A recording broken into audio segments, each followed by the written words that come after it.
현재 남편과 이혼 소송 진행 중이라서 전후 사정은 자세하게 적을 수 없습니다.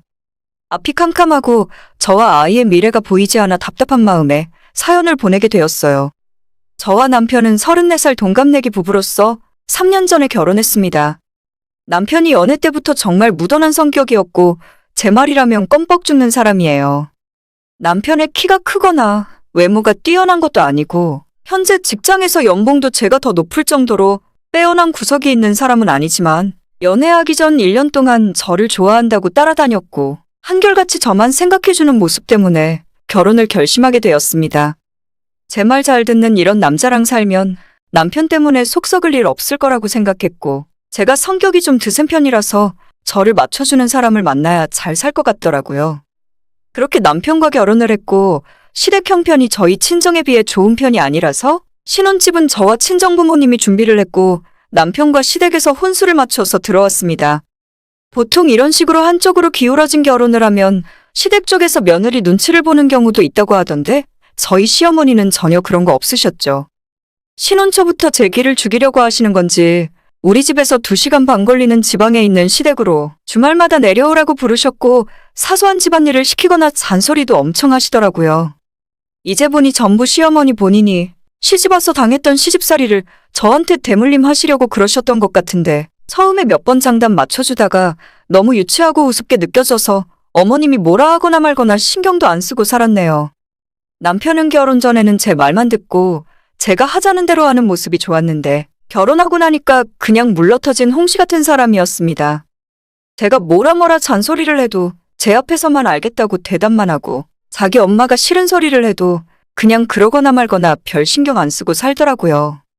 어떻게 보면 정말 속 편하겠다 싶을 정도인데 저를 잡아먹으려고 드는 시어머니 사이에서 중간 역할을 해줘야 하는 남편이 전혀 그런 모습이 없으니까 답답했습니다. 지금 생각해보면 남편이 자기 엄마를 잘 말려주기라도 했으면 이혼까지 하게 되는 일은 없었을 것 같은데 이제 와서 그런 생각이 다 무슨 소용이겠어요. 그래도 시댁과 꽤 멀리 떨어져서 살았기 때문에 시모가 저희 집에 쳐들어오는 일도 없었고 저도 평소에는 남편만 보내고 명절에나 한 번씩 내려갔기 때문에 버티고 살았던 거지. 시댁 근처에 살았다면 반년도 못 버티고 일찌감치 이혼하고 도망갔을 겁니다. 제가 아이를 가졌다고 했을 때도 잘했다 고맙다 수고했단 소리 한 번 한 적 없으시고 아들이니 딸이니 그것부터 물어보시더라고요. 아직 모른다고 대답했더니 왠지 딸일 것 같아. 너는 평소 하는 행동으로 봐서 아들 낳을 체질은 아니다. 라는 말씀을 대놓고 하셨습니다. 물론 저는 아들이건 딸이건 아무 상관없죠. 아들은 아들이라서 예쁘고 딸은 딸이라서 예쁜 거 아니겠습니까? 요즘 세상의 대를 이어서 반드시 아들을 낳아야 하는 것도 아닌데 어차피 남편과 둘째까지는 계획하고 있었기 때문에 아이의 성별은 아무것도 중요하지 않았습니다. 하지만 어머님은 처음부터 아들 노래를 부르시던 분이라서 저렇게 말씀하시는 의도가 뭐 하나라도 제 흠을 잡고 욕을 하시려고 한다는 걸 잘 알고 있었어요. 기분은 나쁘지만 그때도 한 귀로 듣고 한 귀로 흘려버렸고 몇 달 후 어머님의 바램과는 다르게 뱃속에 제 아이는 아들이더라고요. 그때도 손자라고 기뻐하시는 게 아니라 요즘 세상에 딸을 낳아야 이쁘다면서 딸바보라는 말도 모르냐고 핀잔을 주셨습니다. 원래 성품이 저런 분이라는 걸 알았기 때문에 어머님이 그 정도 뭐라 하시는 건 화도 안 났어요. 아이 가졌을 때부터 지금까지 뭐 하나 시댁에서 용돈이나 영양제 하나 보내주신 적 없고 고생했다는 칭찬 한번 들어본 적 없습니다. 오히려 제가 아이용품 사는 걸 못마땅하게 여기시고 사치 부린다고 하시고 태교하다가 답답한 마음에 친정부모님과 제주도 3박 4일 여행 갔다 온 걸 가지고 산모가 조심할 줄 모르고 생각이 없다는 소리를 하면서 어떻게든 한 번이라도 더 제 욕을 못해서 안달이셨죠. 저는 고부 갈등을 드라마나 영화로만 봤기 때문에 원래 다 이 정도 하고 사는 줄 알았어요. 저희 친할머니는 정말 좋은 분이시고 지금까지 한 번도 저희 엄마한테 잔소리 하신 적도 없는데 우리 할머니가 특이한 거고 원래 시어머니들은 전부 다 사납고 며느리 괴롭히며 사는 줄로 알고 있었죠. 뱃속에 아이가 있을 때도 저 정도였는데 제가 아이 출산하는 날에도 병원에 입원해서 진통하고 있으니까 빠르게 순풍순풍 못 낳느냐고 폭언을 하시는 분이 저희 시어머니입니다. 시부모들이 병원까지 올라오진 못했고 남편이 중간중간 상황 보고하려고 전화를 했었는데 시어머니 목소리가 얼마나 큰지 남편이 옆에서 전화를 받으면 그 소리가 다 들리더라고요.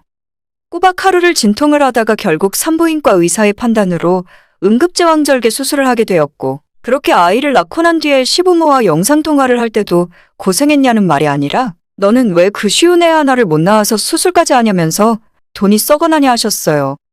안 그래도 수술하고 거동도 불편한 상황에 시어머니의 그런 소리까지 들으니까 너무 스트레스 받고 힘들어서 남편에게 다시는 당신 엄마 전화를 나한테 전해주지 말라는 말까지 했습니다. 아이 출산하기 전 산후조리원은 제 돈으로 제가 알아서 예약해놨어요. 친정엄마랑 둘이 알아보고 저희 집에서 멀지 않은 곳들 중에 가장 시설도 좋고 산모들의 평이 좋은 곳으로 꼼꼼히 사전 답사까지 마친 후에 결정했습니다. 당연히 시부모님 돈 한 푼 들어가지 않았고 제 돈으로 알아서 결제까지 마쳤었죠. 그런데도 제가 출산 후 산후조리원 들어가 있다는 걸 알게 되신 시부모님은 누워있는 제게 연락하셔서 세상 천지에 산후조리원 들어가는 건 한국 여자들밖에 없다며 돈지랄도 여러 방법으로 한다며 못마땅해 하셨습니다. 어머니, 제가 어머님한테 돈 보태달라 한 적 없잖아요. 그냥 제 몸은 제가 알아서 할게요. 저한테 신경 좀 그만 쓰셨으면 좋겠어요. 오죽했으면 제가 전화 받다 말고 시모에게 짜증 섞인 말을 다 했겠습니까? 그랬더니 지금 애 하나 낳았다고 유세 떠는 거냐면서 당장 퇴실하고 환불받으라며 악을 쓰시더라고요. 그러거나 말거나 어차피 조리원은 면회도 안 되는 상황이라서 저를 억지로 끄집어낼 것도 아니니까 나중에 추석 때나 내려가겠다 하고 시모 전화를 끊어버렸죠. 그 뒤로 문자도 오고 시모가 몇 번이나 더 전화를 걸었지만 전부 받지 않았습니다. 이대로 인연 끊고 살아야겠다는 생각이 하루에도 수십 번씩 들 정도였어요. 아무튼 그렇게 몸 아파 죽겠는데 돈은 돈대로 쓰고 어머님에게 욕까지 먹으면서 지내는 도중에 저한테 말 한마디 없이 시어머니가 산후조리원까지 저를 찾아오셨습니다. 그때가 조리원 들어오고 2주 정도 지났을 때였는데 아직 몸 회복도 하나도 안 되고 기운도 많이 딸리던 시기였죠. 외부인이 조리원 안으로 들어올 수는 없어서 건물 1층에 있는 카페에서 만났어요. 시모가 말은 더럽게 해도 태어난 손주가 보고 싶어서 오셨구나 생각했는데 제 얼굴 보자마자 한다는 소리가 그럼 우리 아들은 혼자 집에서 밥 차려 먹고 지내는 거니? 상전 났다 상전 났어. 네 남편은 밥을 먹는지 라면을 먹는지도 모르면서 너만 호텔방에 누워있으면 다니? 라고 하십니다. 아무리 시모라지만 몇 달 만에 보는 거고 아이 낳고 처음 얼굴 보는 건데도 보자마자 이딴 소리를 하시니까 또다시 악을 떼게 되고 제가 기운이 없어서 그런지 머리까지 어질어질 하더라고요. 그런 말씀하실 거면 그냥 돌아가시라 하고 일어서서 돌아서려는데 어머님께서 잠깐 기다려보라 하시고는 손가방을 뒤져서 은행봉투를 하나 꺼내주셨어요. 얼떨결에 받긴 받았는데 어머님이 나한테 고생했다고 용돈 주시려고 오셨나 싶어서 말씀은 저렇게 험하게 해도 속은 따뜻하신 분이셨나 싶었습니다.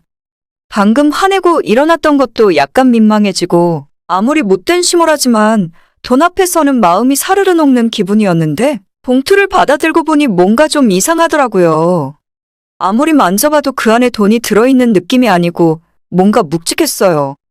뭔지 싶어서 봉투를 열고 안을 들여다보니 작은 명함 같은 알록달록한 종이들이 여러 개 들어있었습니다. 어머님이 보는 앞에서 카페 테이블에 봉투를 거꾸로 쏟았는데 차르륵 하는 소리와 함께 10장도 넘어 보이는 명함 사이즈의 전단지들이 들어있었고 가까이 들어서 확인해보니 전부 일수 대출이라고 써있는 종이더라고요. 어머니 이게 뭐예요? 황당한 마음에 물어보니 시모가 벙찐 제 표정을 보고 재미있다는 듯 웃으면서 워낙 너가 사치가 심해서 돈 필요할까봐 주워왔지. 왜? 내가 너한테 용돈이라도 줄 거라고 생각했니? 하시는데 뭐 이런 사람이 다 있나 싶고 너무 어이가 없고 화가 나서 이런 장난 하나도 재미없으니까 다신 찾아오지 말라 소리치고 조리원으로 올라갔습니다. 너무 화가 나서 가만히 누워있는데도 속이 부글부글 끓더라고요. 남편한테 전화 걸어서 당신 엄마가 방금 날 찾아와서 이런 짓 하고 갔다고 이야기했더니 제가 하는 말에는 뭐라 대답 한마디 없으면서 우리 엄마가 벌써 도착했어? 라고 하더라고요. 알고 보니 시어머니는 집에 혼자 있던 남편이 제가 조리원 들어가 있으니까 혼자 밥 해먹고 집안일을 하기 힘들다는 이유로 어머님에게 올라오라 부탁을 했었나 봐요. 올라오신 김에 한 달 정도 우리 집에 머물다 가실 거고 어차피 저도 일주일 더 있으면 조리원에서 퇴원하는데 그때 자기 엄마가 집에서 저랑 아이를 돌봐주면 좋지 않겠냐고 하는 겁니다. 너 지금 제정신이야? 너네 엄마가 나한테 어떻게 대하는지 까먹었니? 라고 이야기했더니 이번 기회에 같이 한 집에서 지내면서 서로 오해도 풀고 묵은 감정도 다 정리하라더군요. 그게 말처럼 쉽게 됐으면 결혼 3년 지난 지금까지 제가 시모와 이렇게 지내고 있겠습니까? 손주 낳은 며느리한테 대출 전단지 주워다 주는 시어머니가 제정신 박힌 사람인가요? 나는 너네 엄마랑 한 집에서 도저히 못 있는다고 당장 내려가시라고 하던 내가 퇴원하기 전까지 내 눈앞에서 안 보이게 하라고 했는데 시모가 그 이야기를 전해 듣고는 자존심 싸움을 하려는 건지 자긴 한 달 동안 아들 집에서 지낼 거고 절대 안 내려갈 거라 하더군요. 남편에게 마지막 경고니까 퇴원하는 전날까지 어머님 내려보내라고 이야기했지만 결국 일주일 후 조리원에서 퇴원하는 그날까지 어머님이 저희 집에 남아 있었어요. 남편에게 어차피 난 친정으로 갈 테니까 날 데리러 올 필요도 없다고 이야기해놓고 아이와 함께 택시를 타고 저희 친정집으로 들어갔습니다. 집에서 손주 오기만 기다리고 있던 시어머니는 당연히 난리가 났죠. 처음엔 남편을 통해서 저를 집에 들어오라 하시더니 결국 인내심이 바닥이 났는지 저한테 직접 전화하셔서 너가 시모를 무시하냐고 왜 집에 안 들어오냐고 소리를 지르시더군요. 문제는 그 전화 받을 때 바로 옆에 저희 친정부모님이 듣고 계셨다는 거죠. 당연히 엄마 아빠는 이게 무슨 소리냐고 제게 물으셨고 그동안 있었던 일들을 전부 부모님에게 다 이야기했습니다. 시모가 대출 전단지를 가져다 준 것까지 전부요. 그 이야기 들은 친정부모님들은 당연히 화가 머리끝까지 나셨고 내 딸이 왜 그 집에서 이런 취급받으며 살고 있었냐고 분통을 터뜨리시더라고요.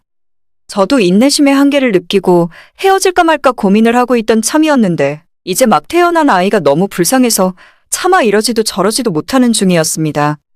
친정아빠가 아이는 우리가 키워주면 되는 거고 그런 인간들이랑 상종하지 말라면서 이혼하라 하셨고 저도 부모님이 그렇게까지 말씀을 해주시니까 결심을 하게 되더라고요. 남편에게 너부터 시작해서 너네 집안 식구들 얼굴 다신 보기 싫고 이혼하겠다 말했어요. 아이는 내가 키울 거라 했더니 남편 옆에서 전화를 받아든 시어머니가 그게 뭔 말 같지도 않은 소리냐면서 당장 손자를 데리고 오라고 소리소리를 치셨어요. 그러거나 말거나 저도 이젠 갈 때까지 간 상황에 눈치 볼 것도 없고 조심할 것도 없었죠. 그 집은 내 돈으로 산 내 집이니까 당신이나 당신 아들 데리고 당장 꺼지라고 소리 질렀고 내일까지 짐 다 빼서 안 나가면 강제로 퇴거 조치할 테니까 그렇게 알라했습니다. 시모와 서로 쌍욕 섞인 전화통화를 한참 한 뒤에 나중에 남편이 제게 따로 연락해서 자기가 미안하다고 어머님은 오늘 저녁에 시댁으로 내려보낼 테니 집으로 다시 돌아오라 하더군요. 너 아직도 분위기 파악 안 됐니? 너는 그 말을 적어도 오늘 아침에 조리원 퇴원하기 전에 나한테 했어야 하는 거야. 라고 말하고 일단 집에서 너가 가져온 짐부터 다 빼고 이혼 준비하라고 했어요. 그 후에 시모가 집에서 안 나갈 거라고 난리치고 있는 걸 저희 부모님이랑 경찰까지 부르고 찾아가서 다 쫓아내버렸고 살던 신혼집은 바로 부동산에 전세 내놔달라 말씀을 드렸습니다. 남편은 저한테 아무 말 못하고 미안하다는 소리만 할 뿐이고 시모는 자기 손자 내놓기 전까지는 절대 이혼 못하겠다 하더라고요. 그래서 지금은 이혼 소송 진행 중이에요. 어차피 집도 제 명의의 제 집이라서 남편만 쫓아내면 끝이고 원래부터 돈 관리는 각자 따로 하고 있었기 때문에 재산 분할이고 자시고 할 것도 없네요. 당연히 아이는 제가 키울 수 있을 거라 생각해요. 남편은 이혼하고 나면 다시 결혼 전처럼 혼자 회사 근처 원룸을 얻어서 지낼 것이고 사실상 시부모가 아이를 키워줄 수도 없는데 제가 키울 수 있게 되겠죠. 당분간은 친정에서 부모님과 함께 살면서 도움을 받을 생각입니다. 남편에게 양육비까지 다 뜯어낼 생각이고 시모한테는 전화로 욕 들어먹었던 거 전부 녹음했다가 모욕죄로 고소장을 날렸어요. 변호사님 말에 따르면 전화로 한 이야기라 처벌까지는 받지 않을 것 같다 하시는데 시모 나이 60평생 고소장을 받아본 적은 처음이겠죠. 남편 착한 거 하나 믿고 결혼했는데 시모가 전할리를 칠 줄은 누가 알았겠어요? 무식해도 정도가 있지. 자기 아들 신세 망치는 건 본인이라는 걸 왜 자기만 모르고 있을까요? 34살에 갓난 아이 키우면서 졸지에 이혼녀 딱지 달게 되니까 제 기분도 마냥 좋지만은 않은데 지옥 같은 시모에게서 탈출한다고 생각하니까 이제 좀 숨통이 트이네요. 빨리 다 마무리하고 아이에게만 집중하고 싶네요. 저희 부모님들이 저런 사람이 아니라서 얼마나 다행인지 모릅니다. 오늘의 제 이야기는 여기까지입니다. 구독과 좋아요, 알림 설정 부탁드립니다. 다들 행복하시고 좋은 하루 보내시길 바랍니다.